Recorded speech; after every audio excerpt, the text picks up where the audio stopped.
Көркем мінез не екенін білесің бе? Деген сөз бір қарттың жүресімде.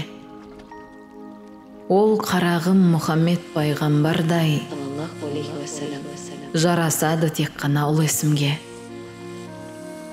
Ақ сақалын қария тарамдап ап, сөз бастаған содан соң маған қарап.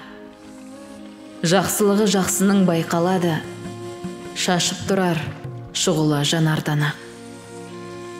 Қарияға сол сәтте қарай бердім, жанарынан жүзінен арай көрдім.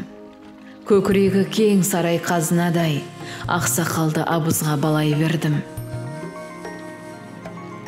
Жақсы адамдар, қайырымды, мейірімді, ондай жандар болады кейінге үлгі. Халқымызда сөз бар ғой, сараңдарға, кеңге сал деп айтатын пейіліңді. Қорлық көріп, ғайбаттан жүрсең тіпті, жақсы адамдар қаламас күншілдікті.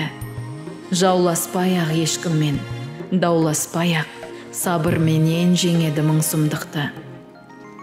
Тәкаппарда емес ол кердең деген, өз бойына ешкімді теңгермеген. Өткенімен бүгінін салыстырып, жақсы адамдар өмірін безбендеген. Болмысынан танытып кісілікті, жақсы адамдар қалайды кішілікті. Ұлық болсаң күшік бол деген сөз бар, білімді емес, білікті кісі мықты. Баба қаны тулаған тамырында, зеректік бар, зейін бар танымында. Жақсы адамдар келеді жайма шуақ, жүрегі пәк, жан ізгі анығында. Жақсы адамның болмайды жамандығы, биік тұрар ар мен адалдығы.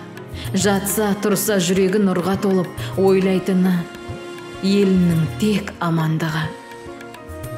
Жақсы адамдар жатты да жатсынбайды, алдында сөз жақсының асқынбайды.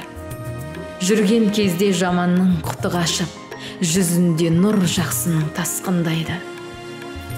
Дінімізде жақсыны дәріптейді, жәннатқа жол жақсыға анықтайды. Пайғамбардан үл алып, өнеге алып, көргенділік жұртыңа танып дейді. Деп қария аяқтап ұлағатын, ойландырды менде бір жұрағатын. Өлең еттім мен оны өз әлімше, елім бар деп сырымды ұғалатын.